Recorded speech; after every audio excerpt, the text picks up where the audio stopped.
Olá, tudo bem com vocês? Meu nome é Débora Natalini, sou enfermeira, sou professora e também trabalho na Vila Maná. Estou aqui para ajudá-los nessa nova jornada.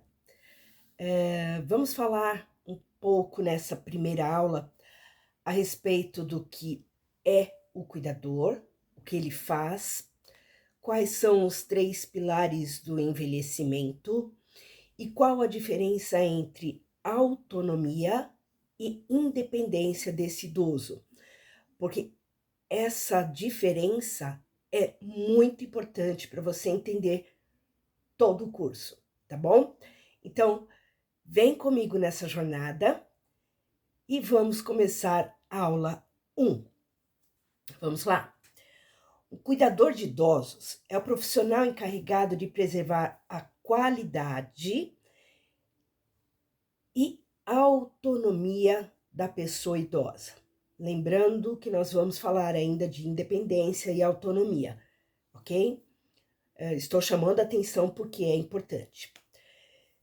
Seu papel principal, ou do cuidador, envolve auxiliar na higiene, alimentação, administração de medicamentos, além de monitorar a mobilidade e oferecer companhia para manter o bem-estar físico e emocional. As principais responsabilidades do cuidador incluem auxiliar no banho, vestir e na hora das refeições, garantir o cumprimento rigoroso dos horários e doses das medicações prescritas, estimular a prática de atividades físicas, cognitivas e de socialização, organizar o ambiente imediato do idoso, o quarto, o banheiro, né? E zelar pela higiene dos seus pertences. Acompanhar o paciente, o assistido, em consultas e exames médicos. No entanto, tudo isso é importante lembrar que o cuidador, ele foi contratado para cuidar de uma pessoa, né? Então, é importante destacar que a função do cuidador é estritamente voltada ao paciente. O profissional não deve atuar como empregado doméstico para realizar a limpeza geral da casa, cozinhar para toda a família ou realizar outros serviços gerais. E que isso fique muito bem claro para você, cuidador, quando você tiver a sua oportunidade de emprego e conversar com essa família, né? Eu sou o cuidador do paciente, senhor fulano de tal, da senhora fulano de tal. Não sou empregado doméstico. Então, assim, o máximo que o cuidador vai fazer é se responsabilizar pela roupa do paciente, pela refeição do paciente, pelo quarto do paciente. Isso sim, tá? Faz parte do escopo do cuidador. Porém, não da casa toda. Aí a família fala assim para o cuidador: não, tudo bem, eu entendo, mas você vai ficar sozinho, né, com o paciente o dia todo. Será que você não pode passar uma vassoura na casa, né, passar um pano úmido? Pode, se você quiser, e se for pago à parte, tá certo? Porque no escopo, naquilo que você está se formando agora, a gente não vai ensinar você a fazer cafezinho para a família inteira, fazer uma limpeza geral na casa. Isso não faz parte, tá certo?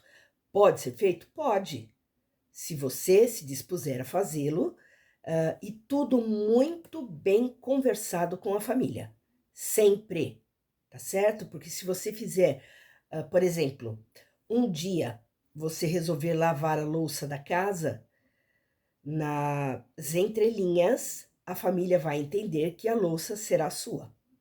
Então tem que deixar muito bem explicado, o que é que você vai fazer naquela casa, tá certo? Vamos entender agora o que é autonomia e independência. No slide passado, gente, isso está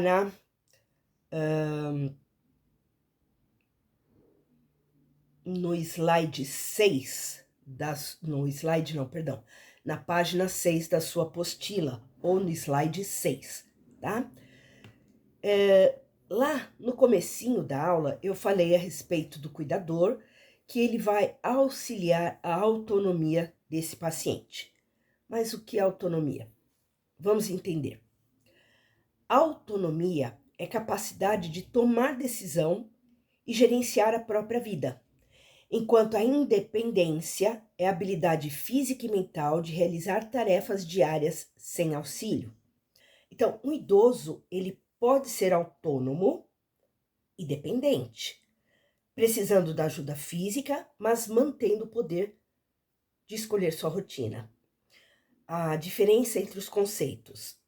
Autonomia é a capacidade de pensar, decidir, comandar a própria história. Está ligada à saúde cognitiva e saúde mental. Exemplos: escolher o que vestir, definir horários e decidir sobre tratamentos médicos. Independência. E é aí que a gente vai atuar na realidade, porque o idoso, tendo a sua independência, ele pode exercer a sua autonomia, tá? Então, a gente auxilia na independência para fazer com que ele tenha a sua autonomia novamente. Vamos lá. Independência é a capacidade de executar ações utilizando os próprios meios físicos. Exemplos: tomar banho sozinho, caminhar sem apoio, cozinhar e administrar as finanças. Então, o que acontece aqui? A independência é quando o idoso consegue fazer alguma coisa sem precisar de ajuda. Então, ele precisa, por exemplo, ir ao banheiro. E ele tem um problema de mobilidade, ele não consegue se equilibrar, por exemplo, ele não tem força nas pernas. Então, se ele não tem força nas pernas e ele é dependente de alguém para tomar banho, concorda comigo que ele não vai ter autonomia? Se ele pensa, eu quero tomar banho agora, só que o cuidador ainda não chegou, ele consegue tomar banho? Não, porque ele não consegue ir até o banheiro. Então, no auxílio das dependências, desde que esse idoso tenha condições, é claro, né, gente? Você auxilia na dependência e cria meios para que ele seja independente, para que tenha autonomia, ok? Então vamos lá, mais uma vez para a gente entender o que é um, o que é outro. Autonomia, capacidade de decisão. Capacidade do idoso em decidir o que ele quer fazer e decidir pela sua vida. Independência, capacidade de ação, realizar suas atividades físicas, ocupacionais, entre outras. Embora frequentemente usados como sinônimos, autonomia e independência são conceitos completamente diferentes. A independência é a capacidade de realizar tarefas físicas e diárias sem ajuda, como tomar banho, vestir-se. A autonomia é a capacidade mental de tomar decisões, fazer escolhas e gerir a própria vida. Para entender melhor como esses dois conceitos se cruzam no dia a dia. Vamos lá. A independência refere-se à execução motor e prática. Uma pessoa pode precisar de ajuda para realizar uma ação, cozinhar, vestir-se, mas ainda ser totalmente autônoma, se ela é quem escolhe o cardápio e qual roupa quer usar. A autonomia refere-se ao poder de decisão, autodeterminação e controle sobre as próprias vontades. Na página 9 da sua apostila, ou no slide 9, você tem aí duas figuras, uma que tem escrito independência e outra autonomia. E são autoexplicativas, né? Eu não vou aqui repetir, porque nós já falamos bastante, né? O que é independência e autonomia, mas para que fique bem gravado. Quais são os pilares do envelhecimento? Envelhecimento tem muitas nuances. Então vamos lá. O envelhecimento é um processo natural e contínuo que começa na idade. Na verdade, ela inicia desde que a gente nasce, né? O bebezinho nasceu e daqui a um ano ele não é mais um recém-nascido, ele já tem um aninho, ele já está mais velho um ano. Então o envelhecimento ele é contínuo e não para, né?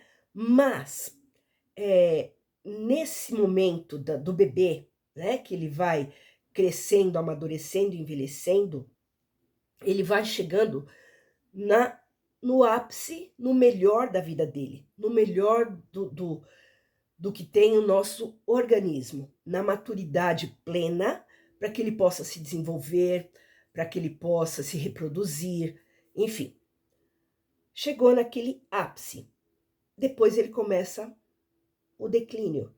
Esse declínio é o envelhecimento, já começa a morte de algumas células, a dificuldade de alguns sistemas.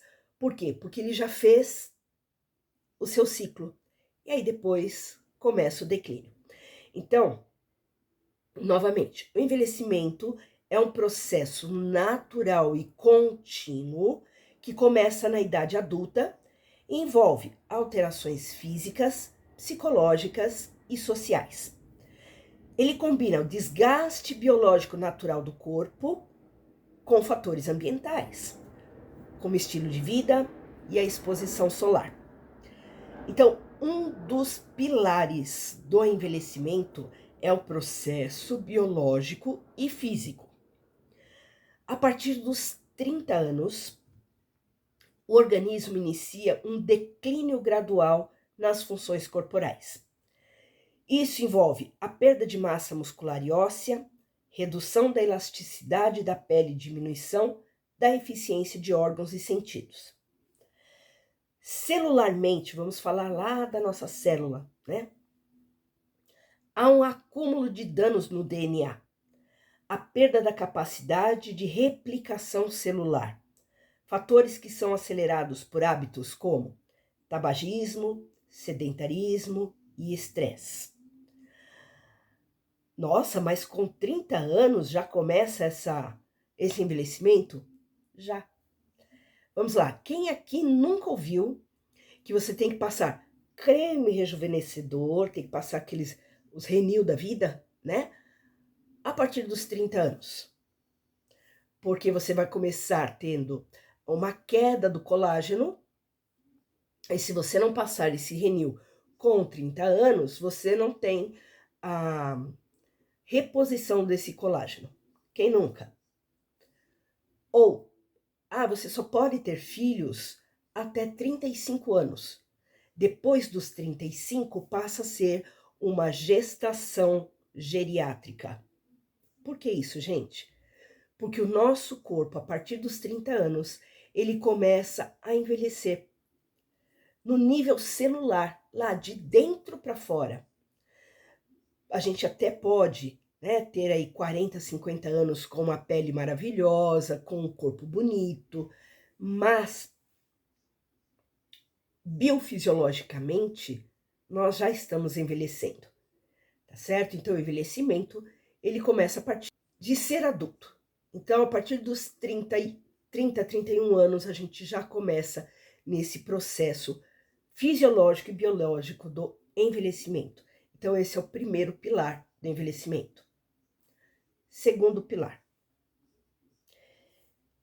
envelhecimento ativo e saudável. Embora seja inevitável, a velocidade do envelhecimento pode variar. A Organização Mundial de Saúde promove o envelhecimento saudável, que que foca, perdão, na otimização da saúde física e mental para manter a independência, lembram da independência, e a qualidade de vida ao longo dos anos. Que é isso? Hoje, a nossa população vive em média de 76,6 anos.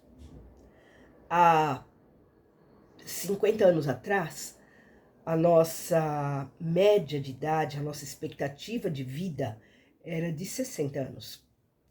Há um pouco mais atrás, a expectativa de vida era de 30 anos. Então, por que que hoje nós vivemos mais? Por quê? Porque a Organização Mundial de Saúde, ela foca no envelhecimento ativo e saudável. Então, vamos lá, quem hoje, nunca ouviu? A gente precisa mudar os hábitos, parar com o tabagismo, parar com o álcool, fazer exercício físico, não é? Todo mundo já ouviu isso. E você fazendo isso antes dos 30, tá? O seu envelhecimento, ele acontece porque é inevitável, mas ele acontece de forma mais lenta. Então, você envelhece de forma sadia. Diferente de um jovem de 30 anos que tem um estresse altíssimo, é sedentário, tabagista, alcoólatra e principalmente trabalha na rua, por exemplo, embaixo do sol forte, né? Não passa nenhum protetor solar, não tem o hábito de usar chapéu, roupas fechadas por conta do sol. O que vai acontecer? Além do envelhecimento fisiobiológico, de dentro para fora, o sol, a luz solar, ela vai envelhecer a pele. Então, essa pessoa com 40, 50 anos, ela vai ter o envelhecimento dessa pele e ficar com o aspecto de muito mais velho, entenderam? Além de pulmão comprometido por conta do tabagismo, fígado comprometido por causa do álcool, tá certo? Dimensões psicológicas e sociais do envelhecimento.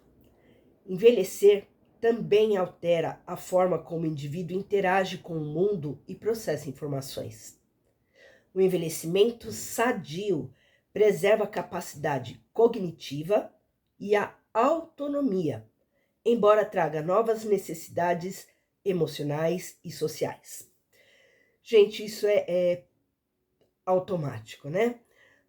Conforme a gente vai envelhecendo, amadurecendo também, as nossas prioridades vão mudando, né?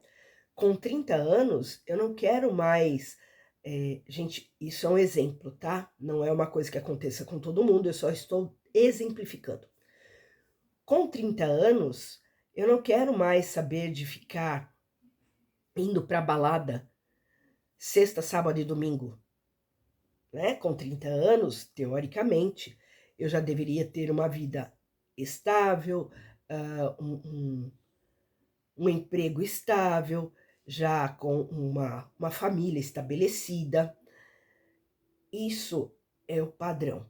Porém, hoje, nós temos várias hipóteses, tá? Eu só quero que vocês entendam que aos 30, nós não temos mais o mesmo pique que aos 20. Aos 30, nós não temos tantas dores, tanto cansaço, quanto 50. Entenderam? Então, conforme a idade, conforme a maturidade, as nossas prioridades vão se modificando. E tá tudo certo, tá? Isso é natural.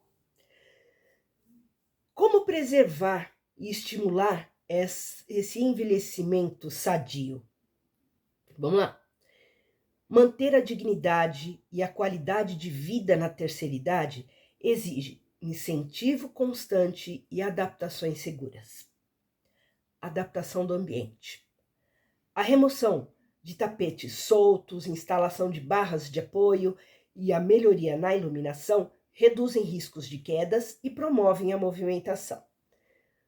Vejam bem, não estou dizendo aqui que com 30 anos você tem que modificar a sua casa, tá?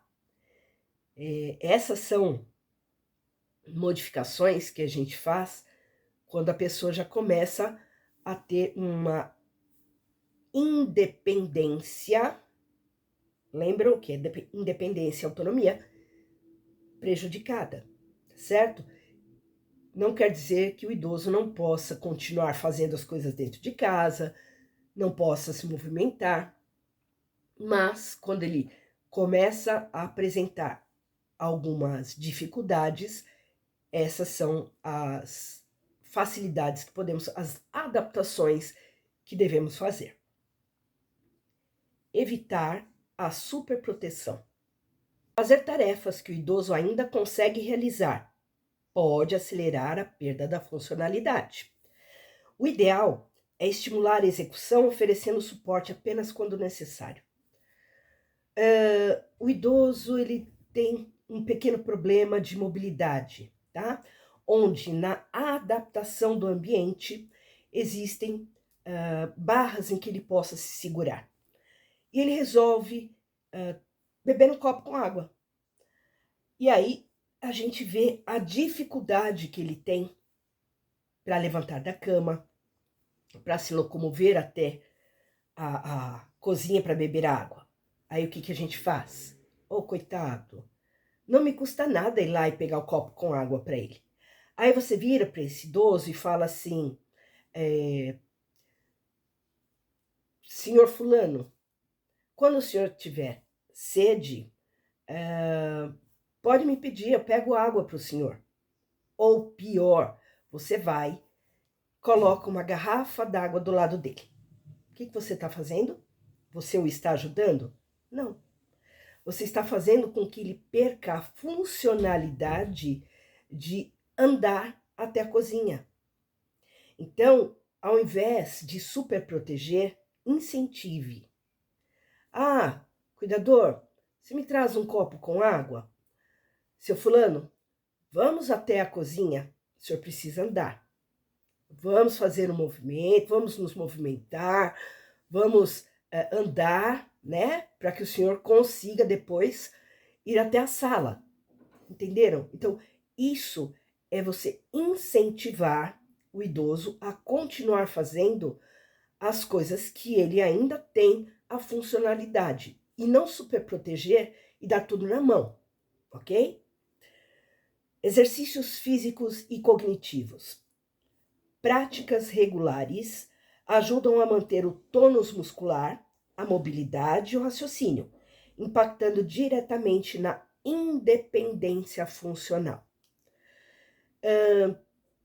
Esse idoso não gosta de exercícios físicos. Ok. Vamos andar? Ah, mas eu não gosto de andar. Vamos andar. Aí vem a parte do cuidador. É um incentivo, é a explicação do porquê precisa andar. Você não precisa dar a volta no quarteirão todo. Começa no quintal, né? Anda no quintal, depois dá uma voltinha na rua, vai até o final da rua e volta, e vai aumentando gradativamente. Por quê? O fato dele andar, ele vai se movimentar e melhorar a mobilidade. Isso é bom também para o raciocínio. Outra coisa que o cuidador pode e deve fazer. Veja bem, você não está brincando, não é isso, tá? Mas o fato de você jogar um dominó, incentivar esse idoso a fazer, por exemplo, um quebra-cabeças, tudo isso vai fazer o cognitivo, o raciocínio continuar ativo. Isso também faz parte do escopo do cuidador, ok? Participação ativa. Incluir o idoso em discussões familiares e respeitar suas vontades, desde o cardápio diário até decisões sobre sua moradia. Fortalece a autoestima e o bem-estar emocional. Não é porque o idoso precisa de um cuidador que ele é inútil ou que ele não consiga mais pensar por si só.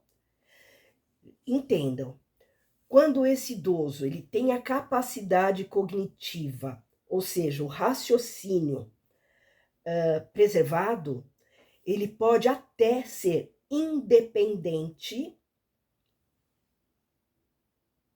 perdão, ele pode ser até dependente, né? Precisar de ajuda para tomar banho, para andar, mas ele ainda consegue pensar. Isso faz com que a voz dele tenha que ser ouvida, porque o idoso ele não é uma criança velha, não é isso. Para chegar na idade de idoso, ele já foi criança, adolescente, jovem, adulto e agora é um idoso. Então, não subestimem a inteligência, não subestimem a história, ok? Isso também entra na superproteção. Não é porque é um idoso bonitinho, fofinho, que ele não tem malícia, que ele não seja esperto o suficiente para entender quando você está tentando enrolá-lo para tomar uma medicação, tá? Então, o idoso não é uma criança velha. O idoso ele tem toda uma história de vida. E se ele precisa de ajuda nesse momento, é porque, de fato, ele já passou muita coisa na vida dele, tá certo? Então, essa participação ativa, mesmo que o idoso seja dependente, né? Mas tem as suas ideias, tem a sua percepção cognitiva intacta, ele tem que ser ouvido. Então, ele não quer ir viajar com a família. Não quer, entendeu? Então, ele vai ficar. Ele não quer comer sopa. Gente, ele não quer. A menos que ele não consiga engolir, a menos que ele tenha algum problema na garganta, no esôfago, enfim. Se ele não quiser tomar a sopa, ele não quer. Entenderam? Então, isso tem que ficar muito claro na cabeça de vocês, porque muitas vezes muitos profissionais erram nesse momento. Acham que porque o idoso tá ali dependendo, ele não tem mais voz ativa. Então, muito cuidado com isso, prestar atenção. Uma outra coisa que vocês precisam saber diferenciar e que vocês vão ouvir aí na vida profissional de vocês, né? O que é senescência e senilidade. Ah, esse velho já tá senil, esse velho já tá, né, pãs das ideias. Né? Às vezes a gente ouve isso. Mas vamos entender o que é senilidade e senescência? Senescência é a alteração normal do envelhecimento. Tá, e aí? Vamos lá. Vou dar o exemplo do envelhecimento feminino. Menopausa. A mulher, ela tem a sua idade fértil e depois acabam, né? Acaba a menstruação, acabam os óvulos, a maturidade desses óvulos cessa e a gente entra em menopausa. Durante a menopausa, existe uma queda brusca de hormônios produzidos pelo útero e ovários. Nessa queda bruta de hormônios, acontecem várias coisas no organismo. E uma delas é o esquecimento. Sim, o esquecimento. Às vezes, nós estamos falando, tá? Então, eu tenho a linha de raciocínio perfeita, mas falta uma palavra. E aí, essa palavra faz com que a pessoa se perca. Então, essa falta de memória, ela não é senilidade. Ela é uma senescência. Ela é uma Dificuldade de fala, ela é um esquecimento natural da idade. Por quê? Porque aqueles hormônios, eles pararam, eles não estão mais sendo produzidos na quantidade que eram, portanto, tá vendo? É assim. Portanto, o raciocínio, ele fica um pouco mais lento. Não que ele não aconteça, ele acontece, só que as palavras não saem. Então, isso é senescência. Já a senilidade, alterações não normais, mas às vezes comuns no envelhecimento. Não entendi. Então, vamos lá. O que não é normal? Eu estar conversando aqui com vocês, aí de repente eu esqueço o que eu estou falando. Simplesmente esqueço.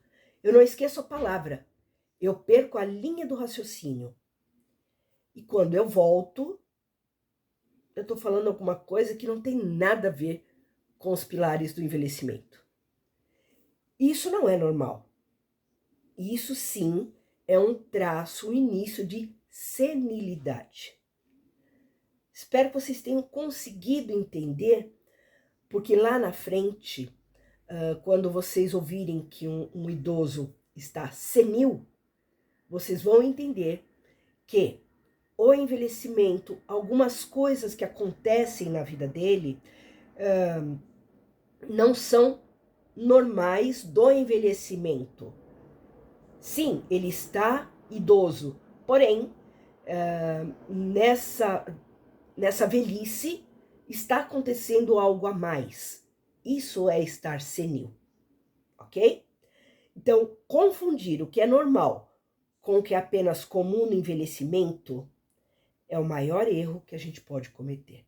O que a gente não pode cometer. Precisamos entender o que é um e o que é outro. Vamos falar um pouquinho dos dados demográficos. O que é isso? De acordo com o Instituto Brasileiro de Geografia e Estatística, IBGE, sustentado pela Pesquisa Nacional de Amostra de Domicílios Contínua, o número de idosos no Brasil ultrapassa a marca de 31,23 milhões de pessoas nessa condição. Esses dados são de 2021. Agora, em 2026, já foi provado que o nosso Brasil tem mais de 32 milhões de idosos, tá? Perfazendo em dados absolutos, representando 17% da população. Ou seja, o nosso país está envelhecendo. Então, nós temos a quantia de idosos está igual ou um pouco além do número de jovens. Em virtude desse cenário, é importante destacar que a população adulta e idosa, devido a condições naturais do organismo, requer cuidados em saúde baseados em evidências e que sejam condizentes com sua situação de vida. Isso envolve profissionais capacitados para oferecer uma assistência integral, humana, resolutiva e segura, visando uma melhor qualidade de vida e dignidade aos indivíduos. O que quer dizer? Nosso país está envelhecendo, ponto. Então, a partir daqui, a gente precisa de profissionais, que são esses jovens e adultos de hoje, se aprimorem, façam especialização, né, no cuidado com o idoso. Por quê? Daqui a algum tempo, não muito longe, em 2070, por exemplo, já está feito mais ou menos tá vendo? Isso é menopausa. A conta que nós seremos em aproximadamente 46% de idosos no Brasil. Então, quem puder, quem gostar desta área, será muito bem-vindo e terá muito trabalho pela frente, porque feliz ou infelizmente nossa população está envelhecendo. Estamos aí chegando na nossa melhor idade. Gente, essa foi a primeira aula. Espero que tenham gostado. Não reparem que eu sou assim mesmo, tá? Eu tô falando, daqui a pouco eu falo, eu brinco e aí eu volto a falar sério, mas é mais para quebrar esse gelo e a gente poder levar um assunto tão sério e importante como uma coisa gostosa de aprender e interessante. Então esse é o final da primeira aula. Eu espero vocês na segunda aula. Gente, um beijo, até mais!